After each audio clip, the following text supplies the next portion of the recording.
इसके पहले हमने प्रैक्टिस सेट 1 सॉल्व किया था सिलोजिज्म का। यह है प्रैक्टिस सेट 2। तो देखिए क्वेश्चन नंबर 1, यहाँ पे स्टेटमेंट दिया है। पहले आप तो वीडियो को पॉज कीजिए और सॉल्व करने की कोशिश करते जाइए। जो भी क्वेश्चन दिखता है आप पहले पॉज करते जाइए और सॉल्व करने की कोशिश करें। ठीक है, तो देखिए question number 1, all cups R T. All cups, ये हुआ कप आर टी। ठीक है, ऑल पॉट्स आर कप्स। सारे के सारे पॉट्स है जो कप है। ठीक है, सो पहले स्टेटमेंट से हमें पता चला कि ऑल कप्स आर टी, और फिर पता चला कि ऑल पॉट्स आर कप। ठीक है, ये हमारी हुई वेन डायग्राम। अभी देखते कंक्लूजन पहला, all P means all all pots R T. हाँ, जब ऑल, इस डायग्राम से तो पता चलता है कि all pots R T, also all cups R T. ठीक है, तो ये हुआ सही, मतलब कंक्लूजन 1 फॉलोज। नाउ कंक्लूजन 2 कहता है all T R cups. All T R cups नहीं, ये उल्टा हो गया। All cups R T but all T R not cups, because ये जो इतना पार्ट है, ये सर्कल का पार्ट है, ये कप का पार्ट है, और इतने पार्ट में कप टी भी आता है, बट ये रिमेनिंग पार्ट भी जो है ये भी टी का पार्ट है। इसका मतलब ये फॉलो नहीं करता। अगर इसके उल्टा होता तो फॉलो करता। ठीक है, अभी देखते हैं, some C R P means some cups are pots. ये बोल रहा है कि पॉट और कप के बीच में कुछ कॉमन पार्ट है क्या?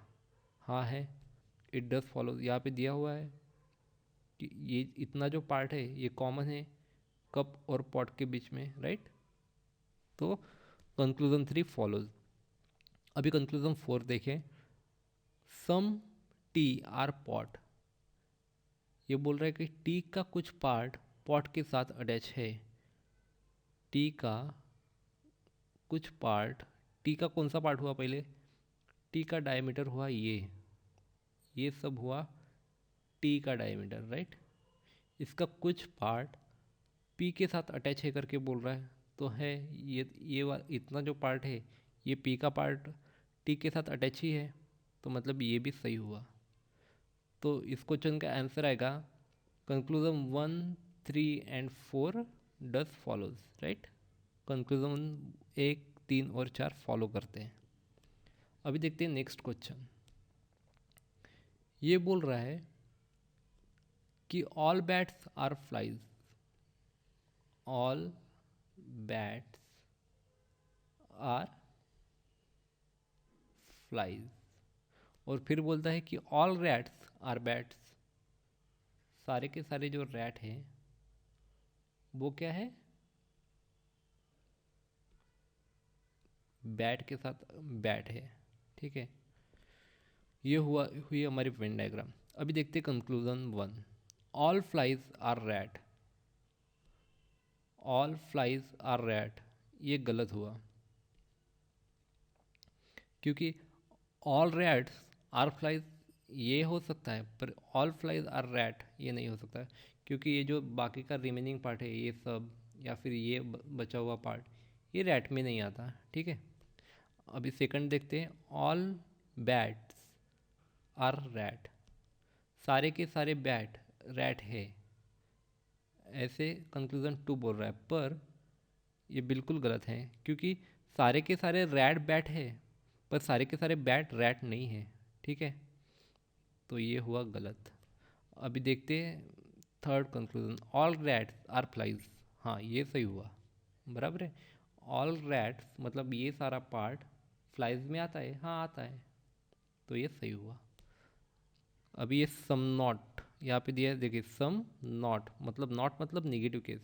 यहाँ पे हमें पॉसिबिलिटी को चेक करना पड़ता है, मतलब हमारी जो डायग्राम है उसको बढ़ा के देखना पड़ता है अगर ज़रूरत पड़े तो देखिए सम फ्लाइज आर नॉट बैट। ये बोल रहा है कि कुछ फ्लाइज बैट नहीं है, तो ये बिल्कुल सही है क्या नहीं? देखिए बैट और फ्लाइज के बीच में ये सब पार्ट जो आता है, ये सब पार्ट बैट और फ्लाइज के बीच में कॉमन है। है ना।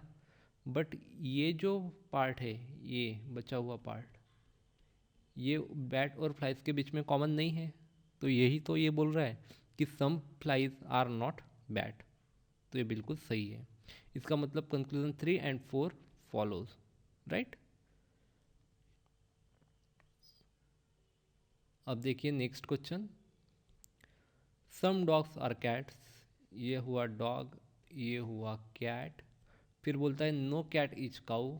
कैट और काऊ के बीच में कोई रिलेशन नहीं है, ये हुई काऊ, ठीक है। तो देखिए conclusion 1, some cats are dogs. ये तो डेफिनेट सेंटेंस हुआ, राइट, स्टेटमेंट हुआ। तो डेफिनेट स्टेटमेंट में क्या, हमें सिर्फ डायग्राम देखने पड़ते हैं, सिर्फ वेन डायग्राम देखने पड़ते हैं, उससे पता चलता है कि सही है या नहीं। सो सम कैट्स और डॉग्स, कैट और डॉग में क्या रिलेशन है, ये वाला पार्ट कॉमन है, बराबर है ना। तो ये सही हुआ। फिर बोलता है सम काउज आर डॉग्स। ये डेफिनेट स्टेटमेंट है, और यहाँ से हमें कुछ पता नहीं चलता।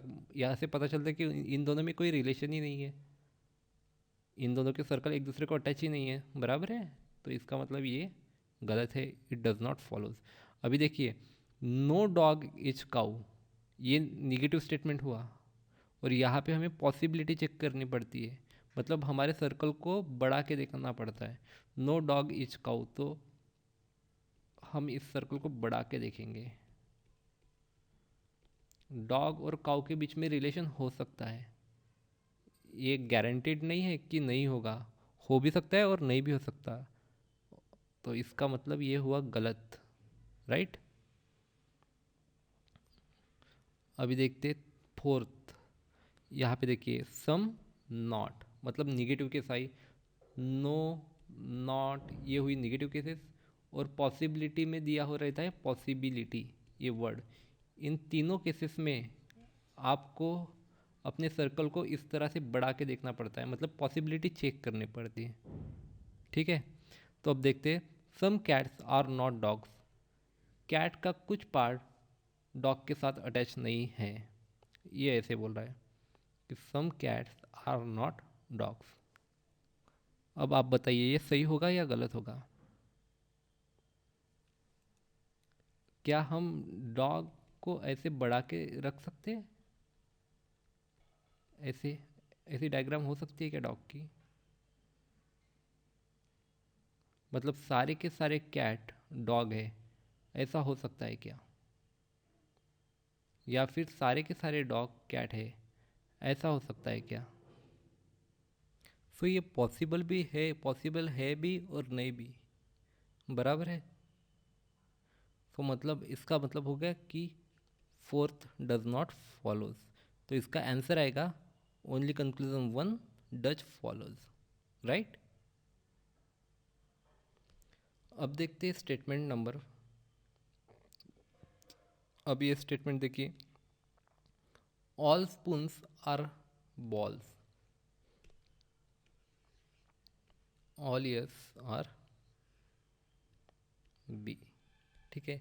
फिर some balls are plates, B और पी के बीच में कुछ कॉमन है, थोड़ा बहुत कुछ कॉमन है। अभी देखिए statement 1, conclusion 1, some spoons are plate. Spoon और प्लेट के बीच में आपको कोई रिलेशन दिख रहा है, नहीं, इनमें गैप है, तो इसका मतलब ये गलत हुआ। फिर second, some balls are spoons, some Bs are yes.